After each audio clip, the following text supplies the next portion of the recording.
Kia ora, Virgo. This is your reading for this eclipse, solar eclipse time that we don't necessarily see down here in Aotearoa, but I believe it was going on earlier today over in more so North America. So let's get into your reading. Take what resonates as always.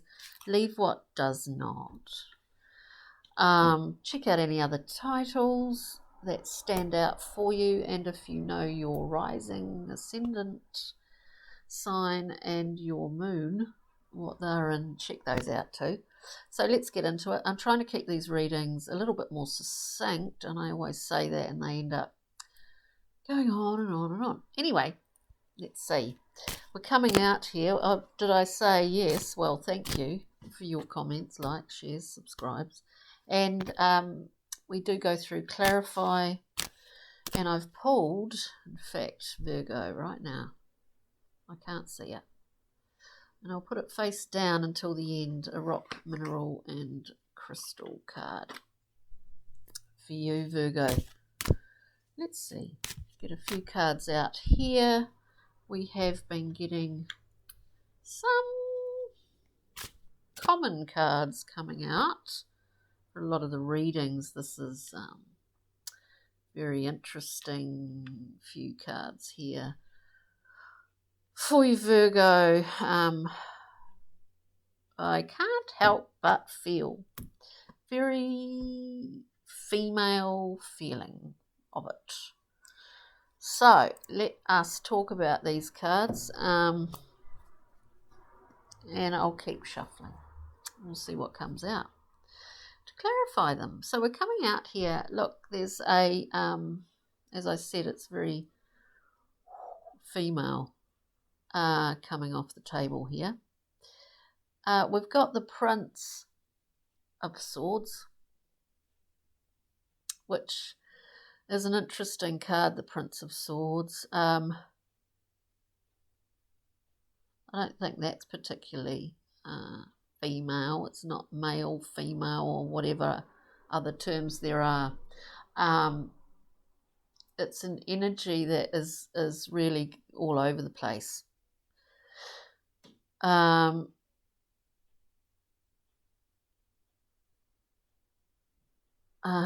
It's an energy that's all over the place, Virgo. I mean, I'll show you, sorry.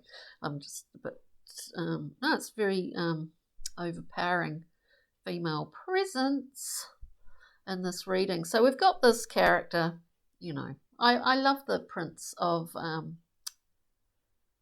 love the Prince of Swords. Oh, actually, hang on. Yeah, of course, yeah, no, it is the Prince of Swords. Because these little figures here, you know, our mind is a powerful thing, and we create these, we're always doing it. We might have some old solid regular thought forms that always pop up, you know, in the internal voice department saying, maybe they're useful sometimes, maybe they're not. But the Prince of Swords is really right in that.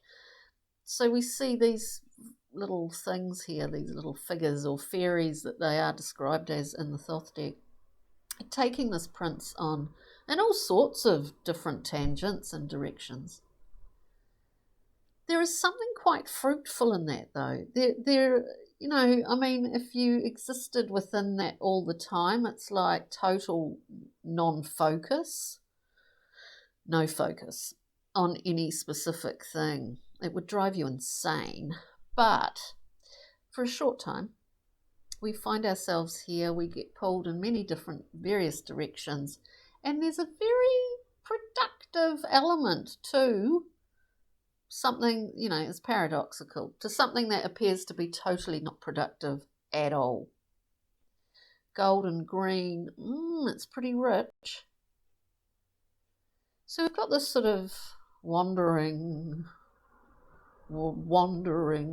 God, I was thinking of the bloomin' wombles, wombling free, wombling free, but for the thought forms that are connected there. So we've got this, maybe there's a lot of scattered energy. Maybe you're kind Virgo, maybe you're got your finger in a whole lot of different things at the moment. You're not quite sure what to commit to.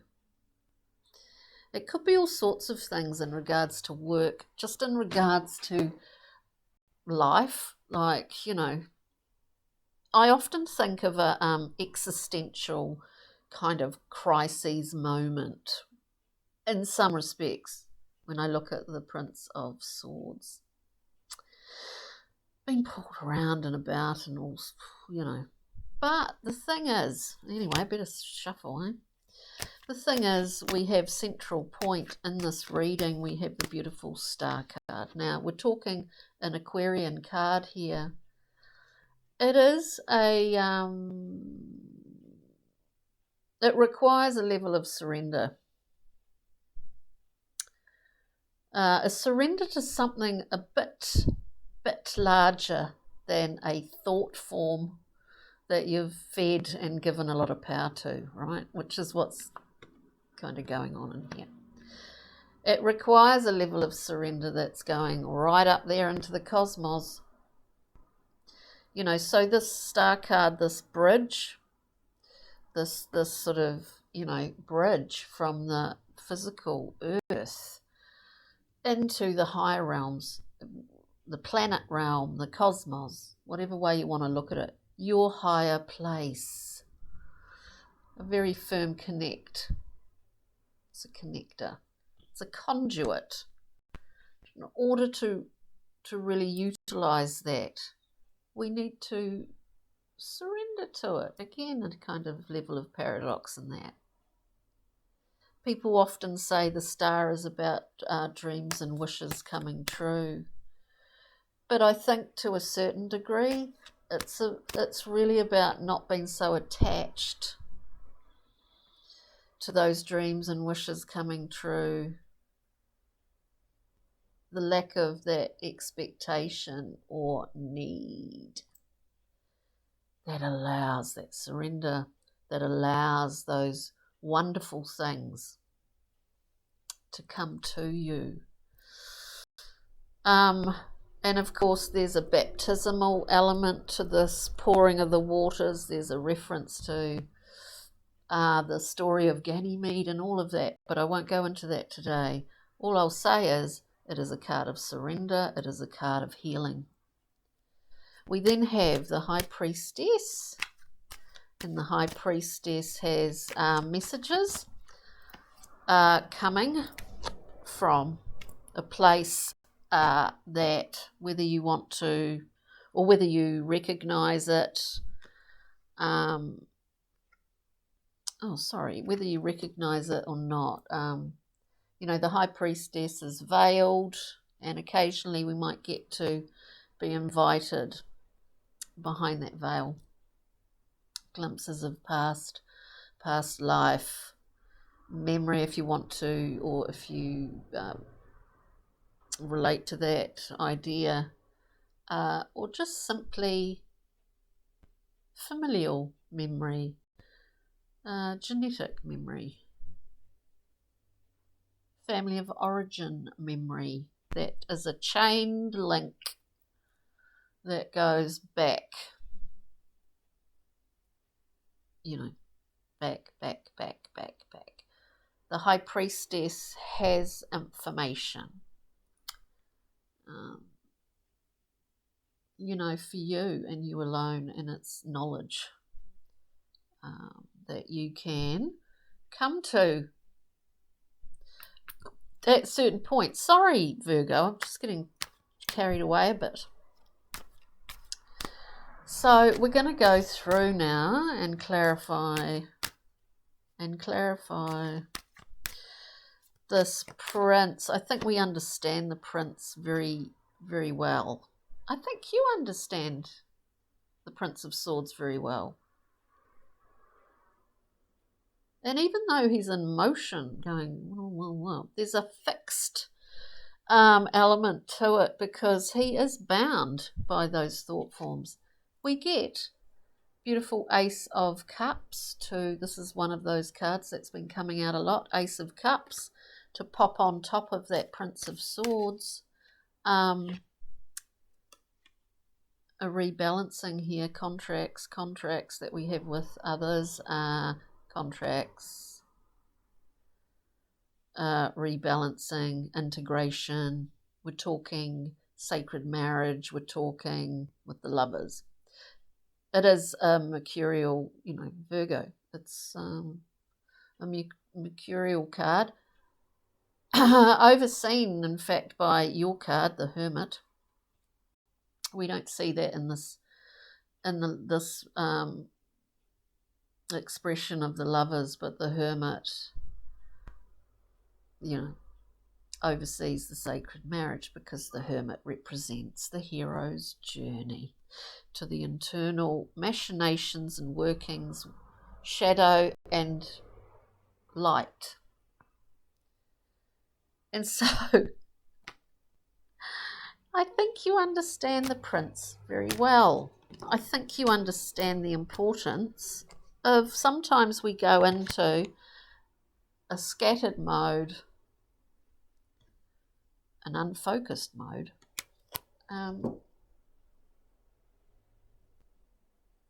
As I said at the beginning, for various reasons, and it's okay. When it's not okay, it's really not okay on a personal level. And there's a level of possible self-flagellation involved within the Prince of Swords, and avoidance. So we see this Ace of Cups as a salve that we give form to. We are giving it form in our life.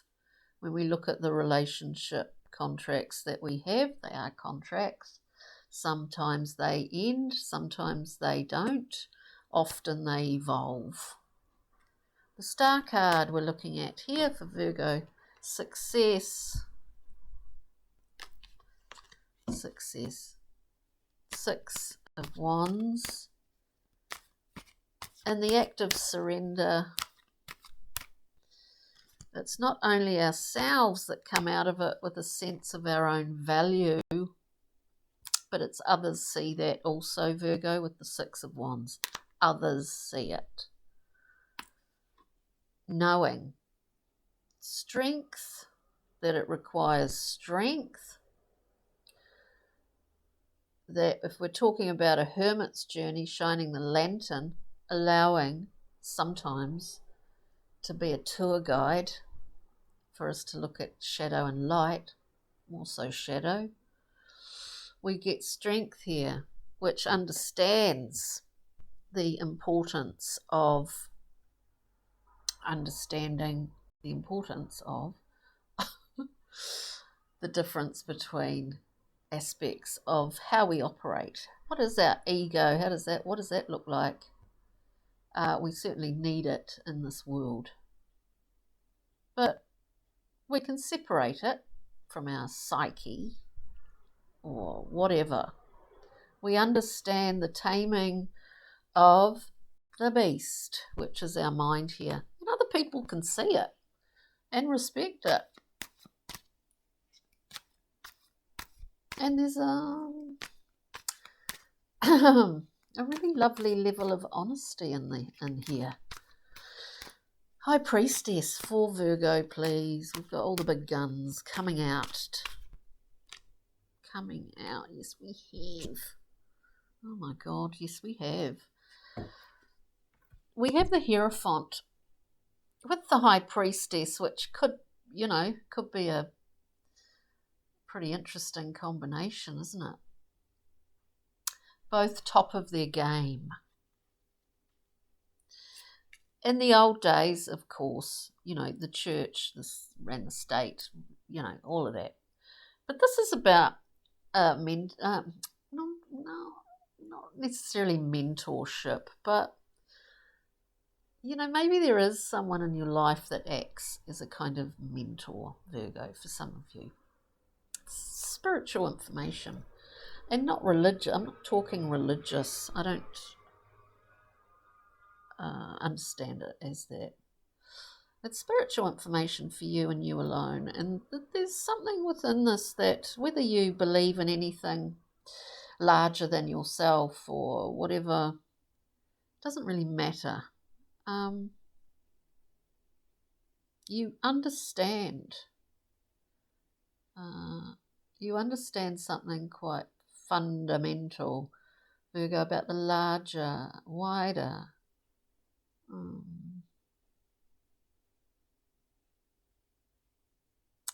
How can I explain it? Realms. That's the only way I can explain it. I kind of like discovering some sort of truth, or coming to a conclusion of some level of truth. It's kind of private, but it's very honest. Ace of Swords with that. Because you do pick things apart in order to kind of channel them where they should go. However you do that, you do it. Virgo, it's very interesting reading. Now, I did pull a rock mineral crystal card, which is face down. I will pull an overview, just one card from the Pixies and Fairies, Fairy Oracle. There's guidance here somehow for you. I mean, you're hand in hand with it, you know, if that makes sense. We have Lace the Moon's daughter, Clear. This is the opposite of the Prince of Swords, going in all directions. This is going in one direction. It's following the light. You could say, under the light of the silvery moon. We're following it here. And we have support. And we've been there before. We follow the little markers, the little breadcrumbs that we left in the past. We're retracing that pathway. It's interesting, Virgo. And rock mineral crystal. Wow, I love this. We have green adventuring for you.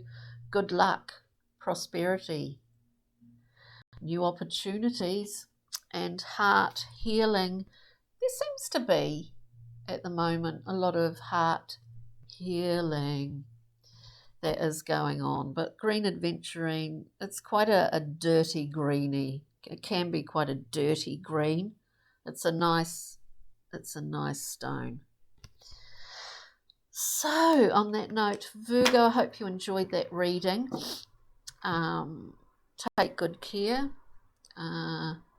Thanks for all of those things, like liking, subscribing, sharing, commenting, all of those things. But thanks for joining me. We'll see you next time. Cheery for now. Ka kite. Bye.